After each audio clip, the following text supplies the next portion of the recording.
primeiros arqueólogos que trabalharam na Amazônia não acreditavam que ela pudesse sustentar grandes populações. No entanto, as pesquisas recentes nos mostram que a Amazônia vem sendo ocupada há pelo menos 12 mil anos e que essas populações antigas desenvolveram uma tecnologia sofisticada para viver na floresta.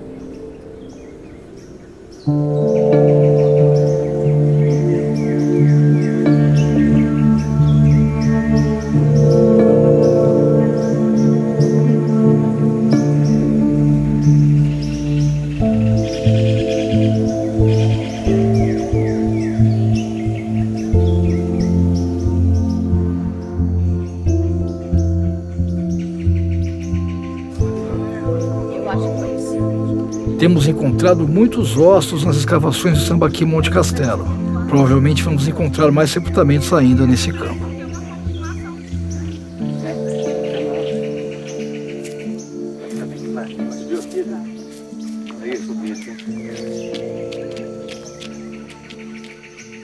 É um osso longo, né? Sei lá, mesmo que esteja perturbado aí, é interessante, né? Porque saiu um monte de dente, agora tem esse osso longo. Pois é, tem que ver, a gente tem que ver se isso de fato é humano. Também saiu uma quantidade de ossos de veado aí que é impressionante, né? Não é pequeno isso aqui. É, porque se for bicho, anta, como é? Onta é primo do cavalo, os ossos são muito espessos, isso é bem fino. E ter esse veado... Até o veado eu acho difícil. Eu acho que é humano. Eu acho que é humano também. Tá bom. Mas vamos confirmar. É, mesmo que ele não esteja articulado, mas se for humano, com esse mundaréu de dente que está aparecendo aí também, tem uma coisa aqui bem interessante. Acho que essa e essas são as quadras que saíram mais dentes humanos durante a escavação. Sem nenhuma articulação, mas foi impressionante a quantidade de dentes. Ah, um braço. Olha, braço é de gente. É muito grosso, que é de gente, né? Nossa, mas bem no cantinho. Tá vendo, Cefali? Aqui, ó, bem aqui, né? Só que não tô achando outro. Agora não tá, aqui não tô vendo os outros ossos, né? Pode estar pra cá. Tem um buraco grande de bicho de tatu. A gente sabe que o tatu gosta de cavar em lugar onde tem. Como lá no cemitério, o tatu vai cavar, então vai ter que abrir talvez aqui do lado, né? Ah, aqui. Parece muito de humano. Bacana, né? Demais. Beleza. Bora lá.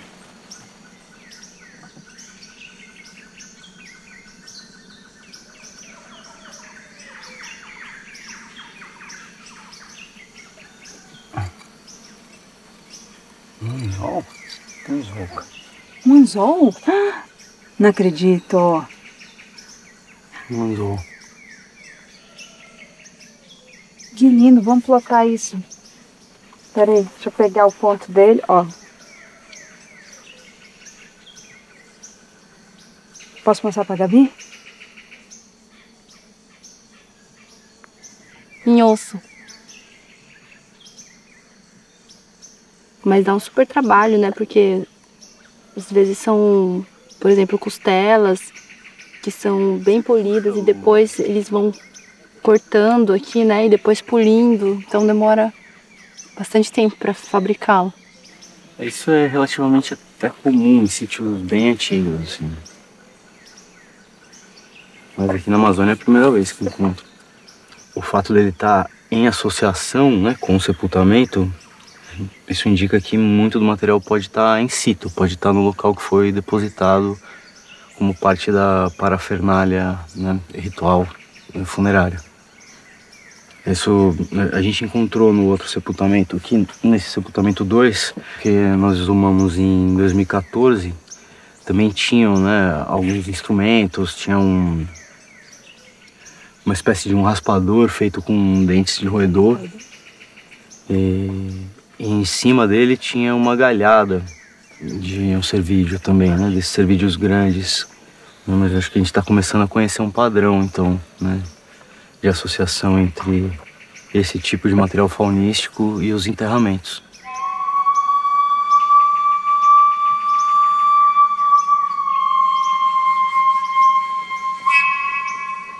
Os primeiros estudos, os primeiros arqueólogos que vieram aqui fazer estudos nos anos 50 disseram que aqui não havia grandes populações complexas Vocês não estavam vendo uma coisa tipo as pirâmides das terras altas, né, da Sul-América, ou uma coisa parecida que a gente tem na Europa, então simplesmente eles não viam o que tem aqui, né?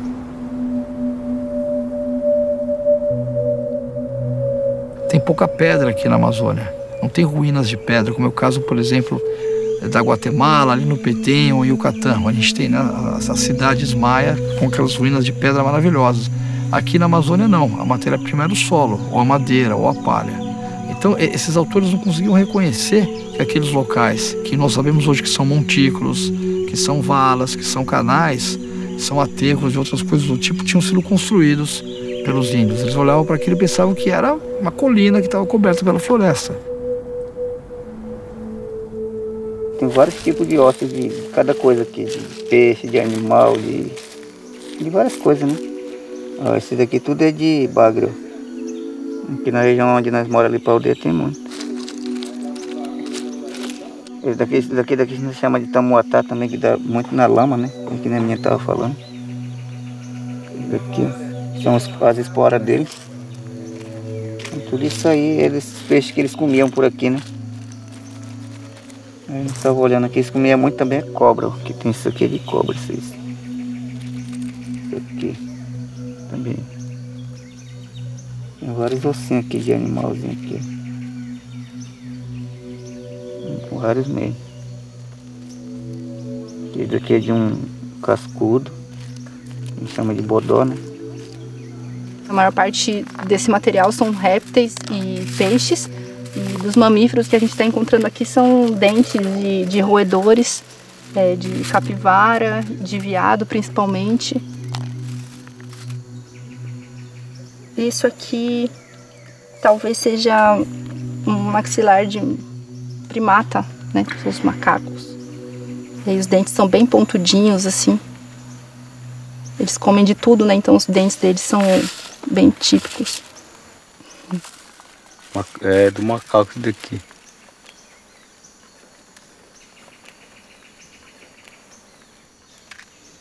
Aqui nesse sítio a gente encontrou várias espécies de cobra. Até a jiboia, que é a anaconda, né? Uma vértebra desse tamanho. E umas cobras bem pequenininhas. É frequente encontrar cobras venenosas em sítios arqueológicos. A gente não sabe muito bem porquê, né? Não sei se estavam usando para veneno. E aqui a maior parte desses vegetais, né, queimados, a maior parte deles, muitos deles são como aqueles coquinhos das palmeiras, né? De muitas palmeiras diferentes que a gente precisa levar para o laboratório e comparar com os diferentes tipos de palmeiras. A Amazônia é o local com maior diversidade de palmeiras. Então os arqueobotânicos vão tentar identificar essas espécies no laboratório.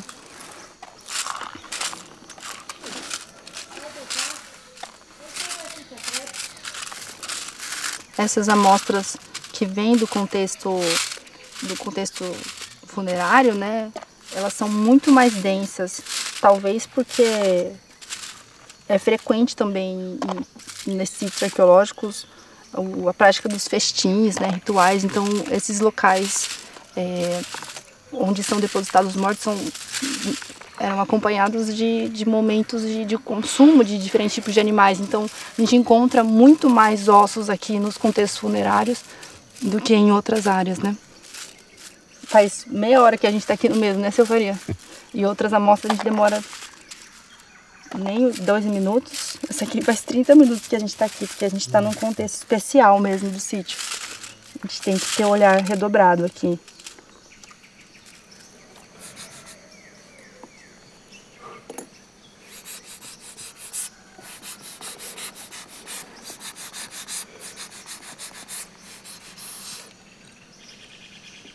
Agora que a gente está expondo os sepultamentos, né, é tentar entender um pouco mais a dieta dessas pessoas, assim, porque a gente encontra vestígios botânicos ao longo do sítio inteiro, só que é muito difícil falar, estavam comendo estavam comendo tudo que a gente está vendo, ou só comendo alguns, ou começaram utilizando essas plantas. Então a gente vai agora extrair os vestígios dos dentes dos indivíduos, né? os vestígios botânicos para ver realmente tipo o que colocava na boca, o que estavam comendo mesmo, né? E também faz uma coisa um pouco mais abrangente, que é tirar a amostra do dentro do sepultamento, tipo dentro da cova, para ver se houvesse um tratamento especial do morto, como se foi coberto em cestaria, por exemplo, que a gente estudaria para ver parte dos fitoitos, por exemplo. A gente também está tentando entender um pouco sobre a comida que foi associada nas rituais, associada com o enterramento, né, dos indivíduos também. Muitas vezes a gente vê a cova, né, o indivíduo no sepultamento, se tem cerâmica do lado que possivelmente foi usado para conter uma comida, uma bebida, que talvez fazia parte dos rituais pós-mortem, né?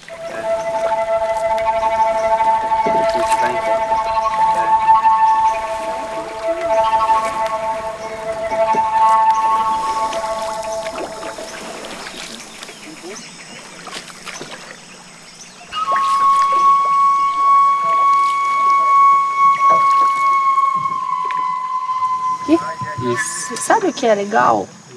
Esses peixinhos que vivem em tronco de árvore, você já viu? Já. Os rec-rec? Sim. Esse tem muito lá em Monte Castelo. A gente podia sair para pescar, tentar achar eles.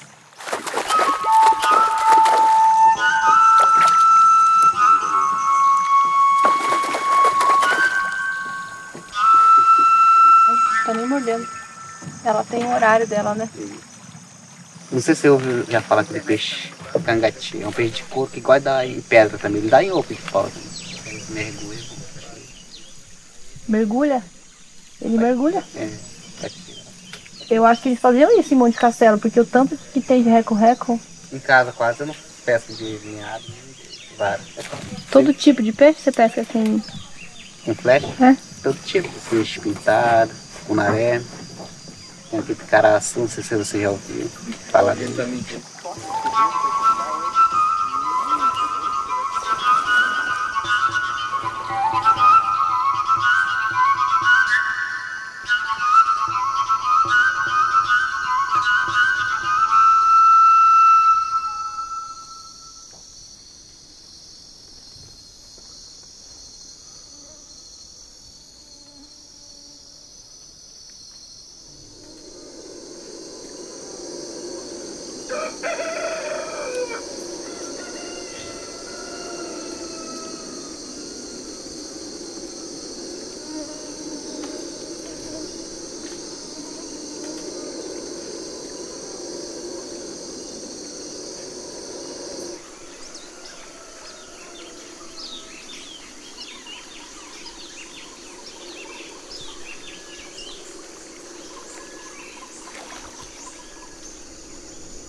Durante muito tempo na arqueologia amazônica houve um debate sobre a carência que as populações tinham de proteína animal.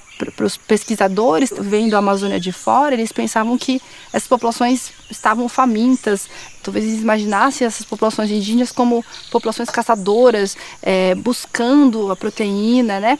Quando a gente começa a estudar esses sítios arqueológicos amazônicos e a gente olha para esses restos de animais, a gente observou a riqueza de peixes e outros animais aquáticos, de tartarugas, de jacarés. Então, né, a gente está aqui numa área de igapó extremamente rica, lá na Amazônia Central também. A gente tem essa grande diversidade de peixes e as pessoas estavam consumindo, né, toda essa fauna aquática.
As coleções de referência na Amazônia são uma grande aventura e por isso que durante tanto tempo não houve pessoas estudando tanto a vegetação quanto a fauna, né, dos sítios arqueológicos, porque trabalhar aqui é trabalhar com uma grande diversidade de espécies. E chegando aqui, então, eu tive que ir à pesca mesmo, de várias espécies. Eu preparei mais de 300 esqueletos, então para cada um deles você tem que ir atrás do peixe, depois tirar a carne, preparar o esqueleto, medir, pesar e depois estudar cada anatomia de cada espécie, né? Então eu fui um por um estudando a anatomia para depois comparar com esses restos quebrados e poder identificá-los. Atualmente a coleção tem mais ou menos uns 300 peixes diferentes.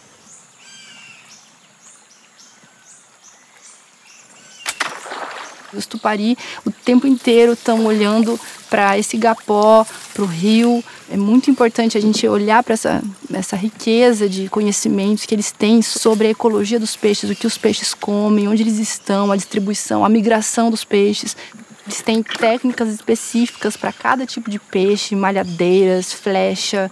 Todos esses conhecimentos são necessários para eles capturarem elas. Então, muito importante ter essa oportunidade de estar aqui com eles hoje, né? Eles entendem muito melhor que a gente desses peixes todos.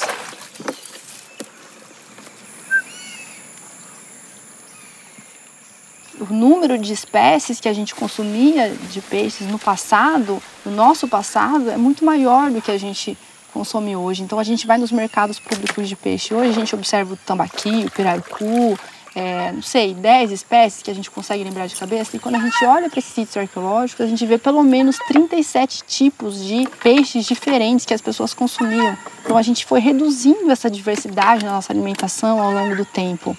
E no passado eu acho que as pessoas usavam vários tipos de técnicas diferentes, instrumentos diferentes. Então tem uma série de armadilhas feitas com palha, barragens de peixe, coleta de peixe, enfim, várias técnicas que hoje foram perdidas, né?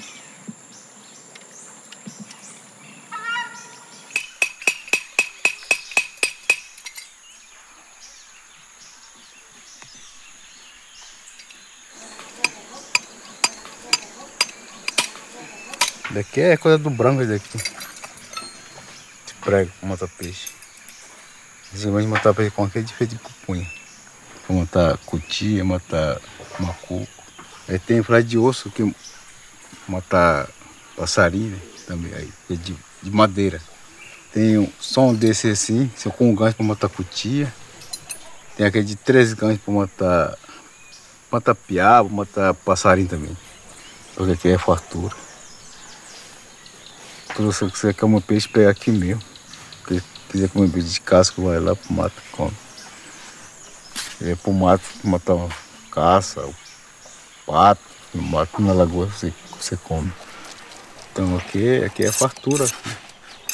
Tacajá, tambaqui, pintado.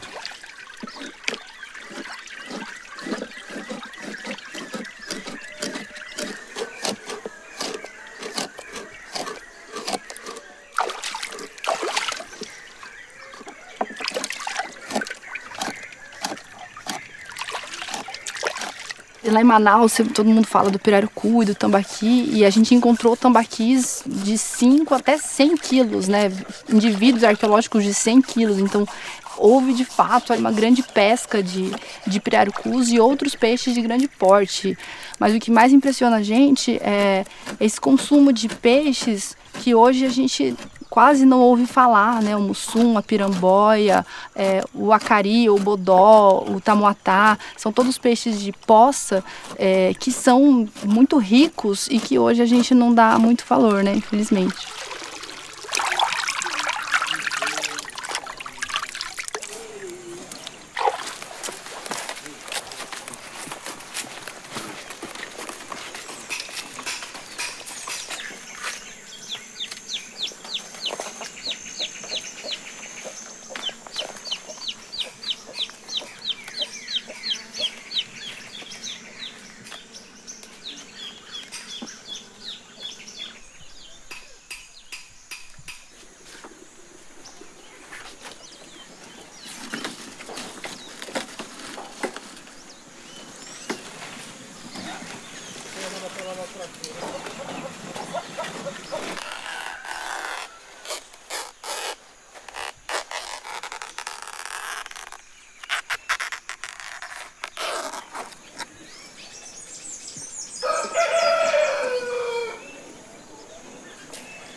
Acho que não, né?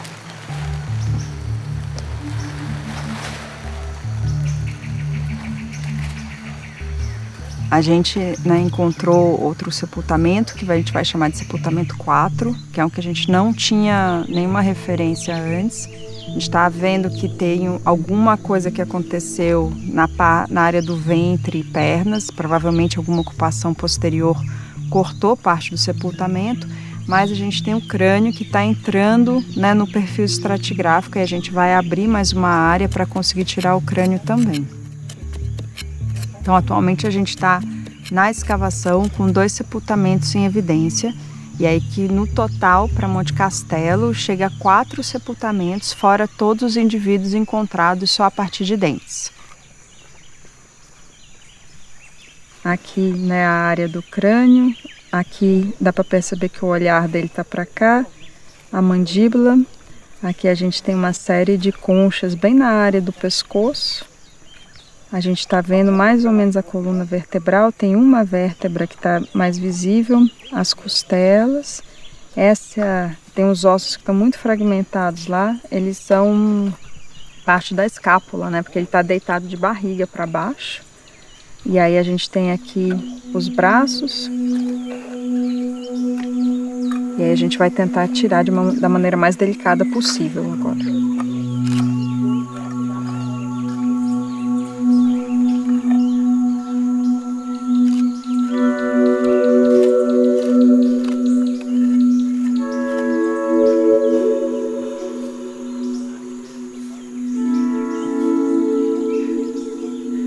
Na Amazônia, a gente vai ter enterramentos diretos, como é o que a gente está vendo aqui no caso de Monte Castelo. A gente vai ter enterramentos em urnas, a gente vai ter sepultamentos secundários no solo, a gente vai ter sepultamento secundário em urna, a gente vai ter cremação, a gente vai ter canibalismo, A gente tem tudo, na verdade é quase todas as práticas possíveis funerárias que existem, tem na Amazônia, assim. Então depende da região, depende do momento, depende da população, a gente tem uma variação fenomenal assim, de práticas e de gestos e de escolhas. Agora tamanho. Achamos até o urso também dentro do pote, ali na ilha do Chaparral, cavando buraco para fazer a cerca. Nós tirávamos cerâmica do fundo da terra. Achamos até urso dentro do pote, né? Aqui no Bom Jardim, bem aqui mesmo, acharam perfeito. O cabelo ainda estava o cabelo ainda. E eu disse que meu sogro sonhou, disse que era um pajé. Disse que um pajé muito bom. De bom coração, disse que conversou com ele, no sonho dele, esse pajé.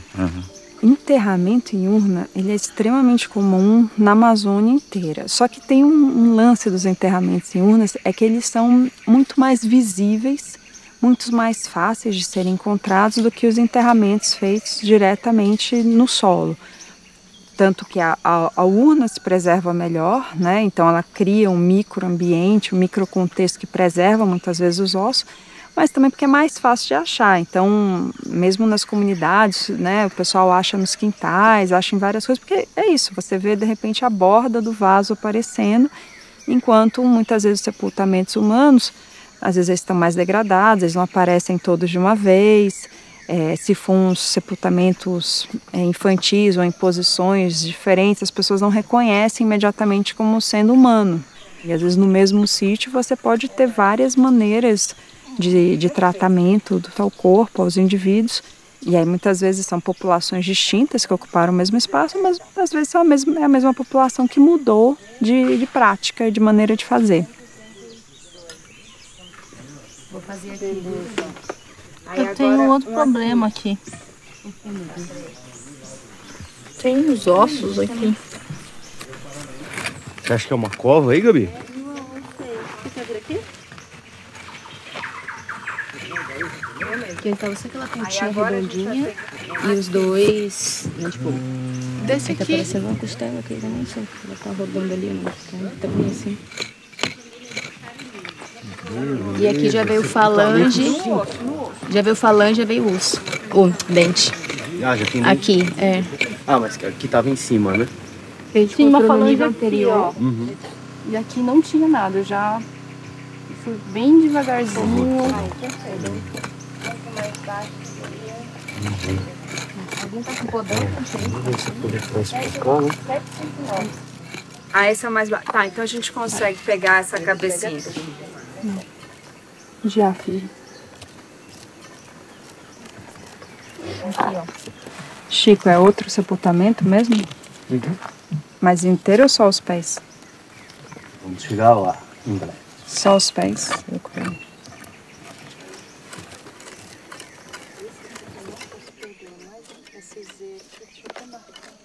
Pode tirar, por enquanto. Aí.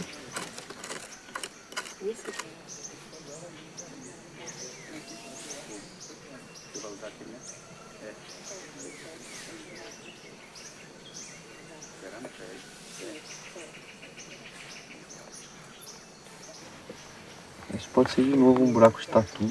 Pode ser um buraco que tinha aqui e o pé tá caindo. Que a gente tem que tentar entender se foi o processo de decomposição, se foi o fato dele ter caído, né? Ou se são dois pés colocados um do lado do outro, tem 1, 2, 3, 4, 5, 6 ossos aparecendo e normalmente de metatarsos, né? São 5. Né? Talvez no passado fosse um buraco muito estreito, né? Quando esse pé foi colocado aqui, né? Ou esse indivíduo, não sei, colocado aqui, e aí ele se apoia nessa parede do buraco. Então esses ossos são interessantes para pensar os limites do buraco. Aparentemente em conexão solta. Em relação ao rádio e à una do lado esquerdo, a gente não tem uma conexão, tem uma rotação do rádio e una, mas eles aparentemente estavam paralelos. Paralelos ou levemente cruzados. 29 centímetros por 2 centímetros por 2 centímetros no meio da diáfise.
Aqui a gente vai ter as clavículas, né? A clavícula esquerda, clavícula direita.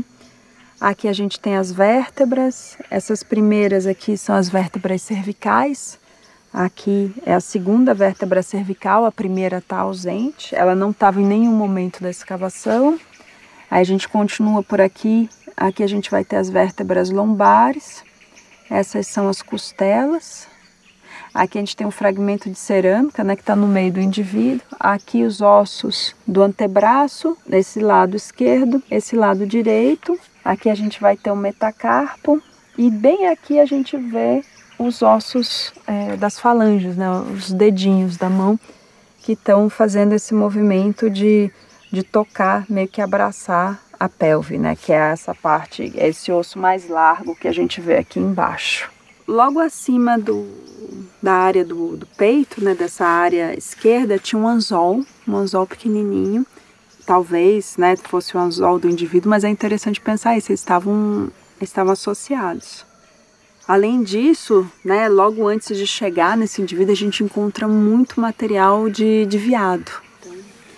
O veado parece um animal bem importante aqui nesse sítio. Sobre um sepultamento que a gente encontrou, a gente observou uma galhada depositada, né, nesse contexto funerário. E hoje, por exemplo, a gente encontrou uma área que a gente estava escavando com vários ossos de veado. Então aqui, ó, é um que a gente chama de um fragmento distal de tíbia, né, que é a nossa canela, né. Aqui eles estavam cortando essa parte da perna do veado e daí eles estavam pegando a parte central aqui desse osso para fabricar essas pontas aqui. Então vocês veem que ela tá bem polida aqui, né? E nessa área de atividade, então a gente encontrou o local onde provavelmente eles estavam fabricando de fato essas pontas. E provavelmente essas pontas eles usavam para caçar outros mamíferos ou flechar peixes, a gente não sabe ainda, né? Mas são muito frequentes aqui no sítio e que a gente tem encontrado particularmente nessa fase Bacabal.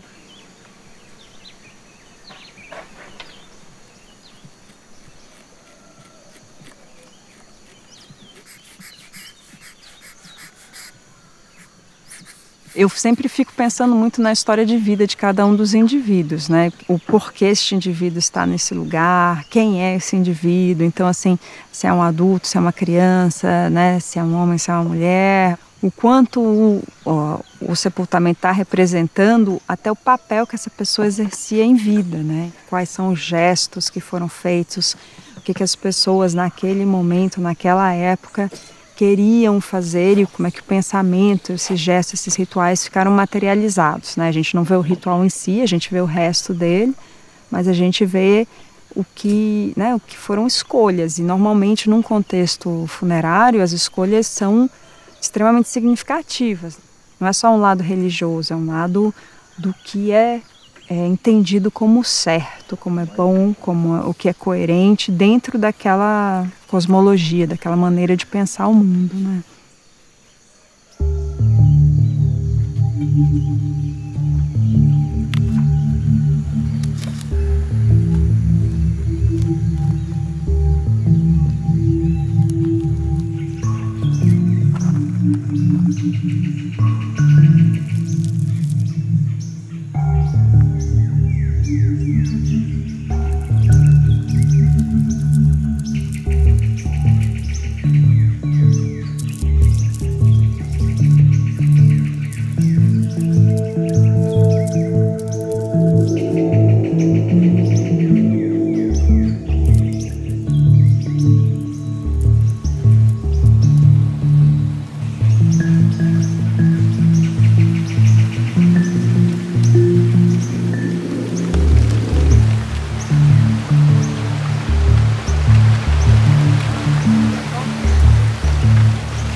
Se a gente pudesse botar uma tampa nele aqui em cima, um papelão e passasse uma fita.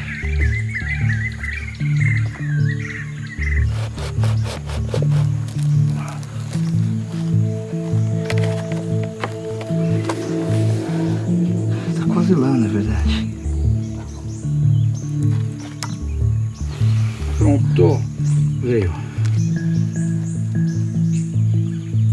Vai. Tira uma. Tira, pode tirar. Pode tirar. Aí tira.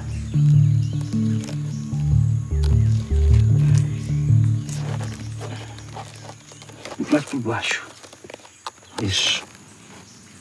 Deixa eu ver se consigo passar por baixo da sua mão. Uhum.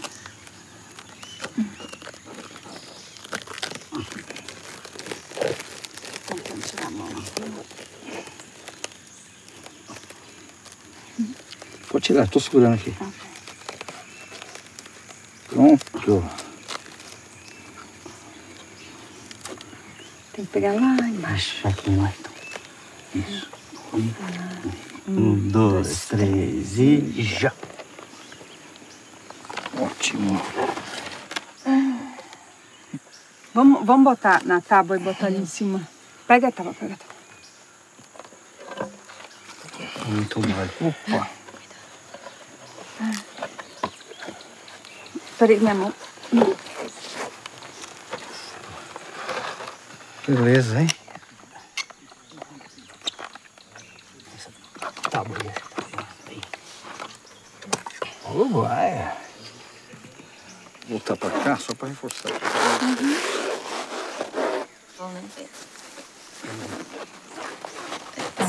Vai, meu braço também. Não, pode deixar.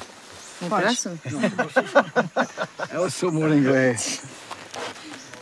Deu, né? Que deu. Mas tu, vai. Uhul. Botar ali. Hã? A gente tem que botar a etiqueta ainda nele. Vamos botar ali fora do sol. Sombra. Francisco. Jennifer. Valeu, O Eduardo. nome dela é Jennifer. Viu? Professora.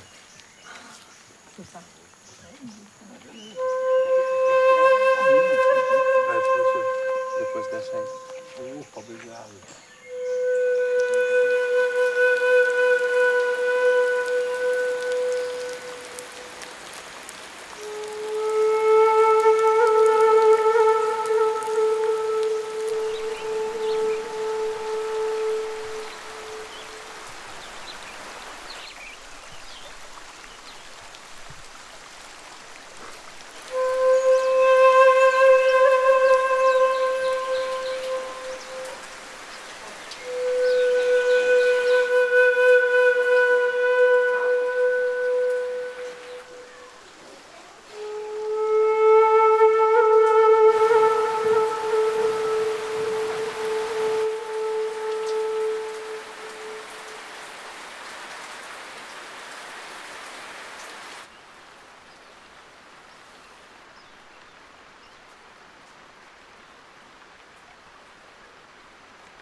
Eu tenho... Ah, é água.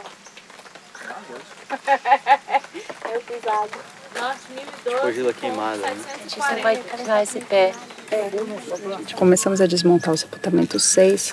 Aparentemente, os ossos do pé, eles estavam apoiados nessa camada de gastrópodes inteiros. E aí eles estão visíveis, a maior parte dos metatarsos, pela face plantar.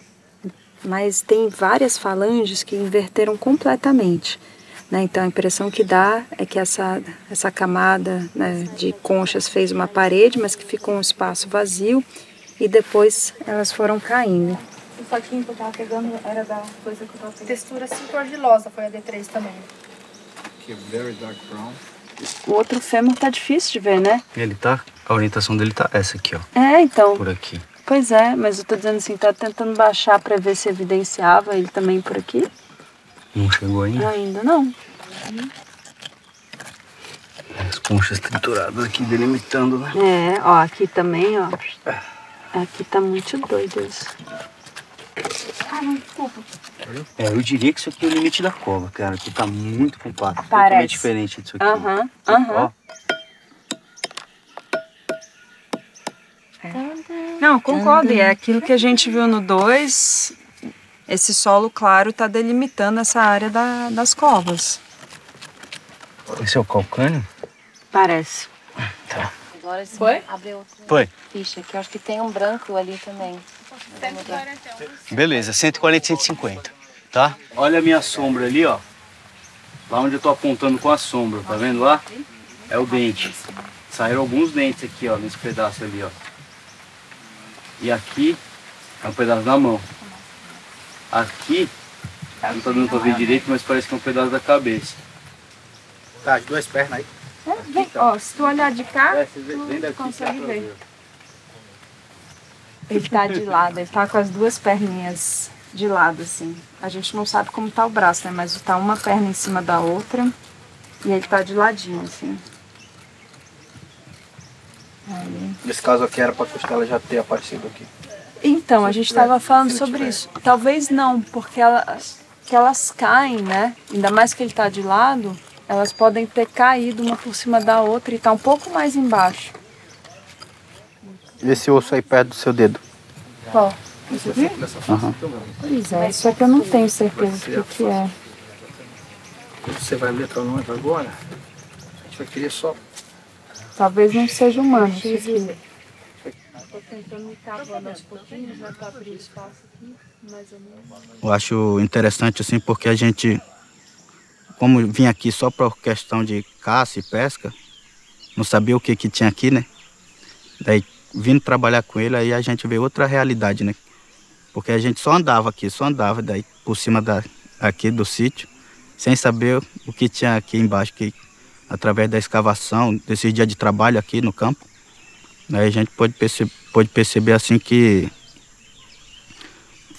pode encontrar várias coisas, né? Que os antepassados, que o povo que viveu aqui consumia, tipo peixe, diversos ossos de peixe, fauna, até os próprios sepultamentos, né?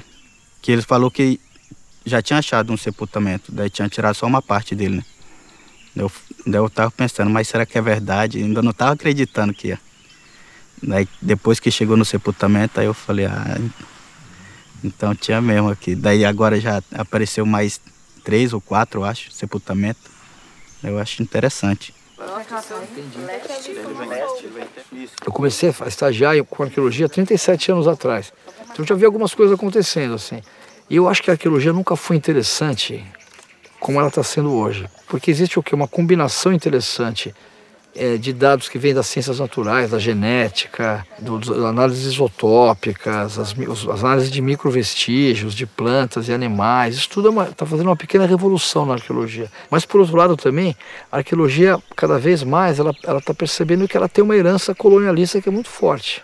Quando a gente imagina arqueólogo, a gente pensa no filme da Sessão da Tarde, o cara com aquele chapéu de explorador, né, de jaleco, indo fazer... Isso é uma herança do colonialismo, né, aquela ideia do explorador. Alguns arqueólogos, cada vez mais, estão fazendo um esforço honesto de fazer essa autocrítica, de se libertar dessa carga colonialista. Isso é uma coisa que é muito interessante. Se a gente tem uma arqueologia que do ponto de vista científico é bem ancorada, que dialoga com as outras disciplinas e produz conhecimentos novos e inéditos sobre o passado, surpreendentes sobre o passado, e ao mesmo tempo ela está amparada numa prática política que é engajada com as populações que eram antigamente objetos ou coadjuvantes, e na boa teoria social os resultados são maravilhosos. Porque o que a arqueologia faz, que talvez ninguém mais faça? Ela conta histórias que foram apagadas, que foram silenciadas, que a gente não aprende, que não estão escritas, né? Na maioria dos casos. Então a possibilidade de contar essas histórias que foram silenciadas de uma maneira interessante, inteligente, e que tem uma relevância, uma ressonância que vai além da academia, mas para as populações tradicionais também é maravilhosa. Nesse sentido, eu acho que isso nunca aconteceu antes na história da disciplina e é uma coisa que me deixa muito animado com as possibilidades que se abrem para frente para a pesquisa arqueológica. Na universidade onde eu trabalho, a gente tem dentro da universidade quase 20 etnias que vivem, que trabalham, que estudam lá. Então a gente dentro do curso de arqueologia, a gente tem alunos de vários lugares, né? Alunos que são bilíngues também, às vezes trilíngues, quadrilíngues. A gente tem muitos desses olhares diferentes sobre os materiais, sobre os conhecimentos arqueológicos, sobre a nossa maneira de ver. E é sempre um aprendizado enorme, porque no fim das contas a gente pensa a arqueologia, né? A maior parte, pelo menos os arqueólogos pensam a arqueologia, essa arqueologia antiga, né? Essa arqueologia de períodos remotos como uma história indígena, né? Então, uma arqueologia, boa parte do que é feito no Brasil é uma história indígena, né? Então, ter as populações indígenas reconhecendo que isso pode ser importante, que isso é interessante, valida de certa maneira o nosso trabalho também, né? A gente não está trabalhando por nós mesmos, né? A gente está trabalhando por eles também, e é muito importante, né, ter esse reconhecimento. A partir agora desse conhecimento que eu tive aqui, assim, a gente pode ter um relacionamento com o lugar aqui mais diferenciado, né? Assim, porque como é um sítio arqueológico, a gente pretende mais, assim, preservar, né, ele, né? Esse lugar aqui, então, é um tipo, pode-se considerar, assim, um patrimônio do estado, né? Por ser um sítio, assim, que tem bastante variedade de objetos que pode ser estudado para entender a ocupação que teve aqui. Eu acho interessante também preservar ele.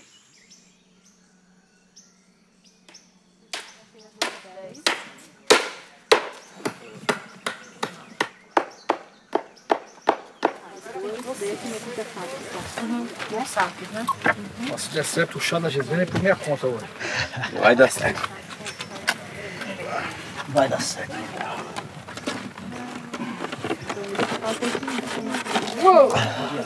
O XYZ Vai, concha.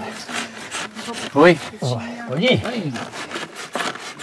Só para um segundo. O terçado já varou. É, porque tá legal. Já tirei. Tirou? Tirei. Vai. Tá massa demais. Epa, foi. Isso aqui, ó. Por favor, coloca aí, sepultamento 5.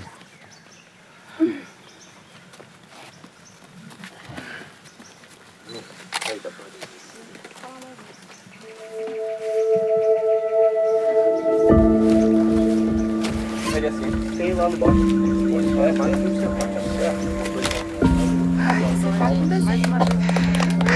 Achou bom, né, meu? Cara, dessa está maravilhosa.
que ued iu nem nakure un taibirit. Kem nakure que kem sugana que o que eu top tom. Eu pena na tribo isini no caralho. Ele que iu te agora terá que iu era terta que iu te agora que janeiro pena te aplica hen kaliman que iu te man ka que na tribo ne iri ele que dessa tribo ne he tai biret ai na ten teonong pe ai temna ele que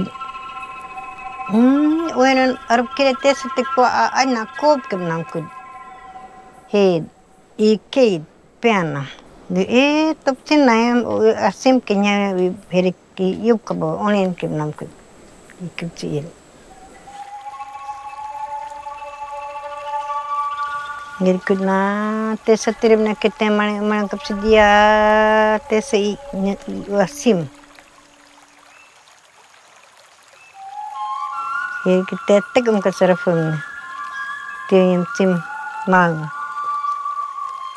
Sem kate arem. Puetera ver untai beri padi bemam. Ken kaun chin kudana sewa herin ken kab.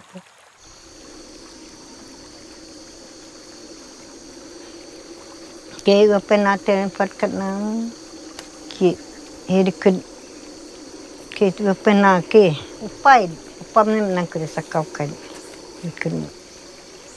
que te pataguer na fora onde for cara na tem que te terá e pataguer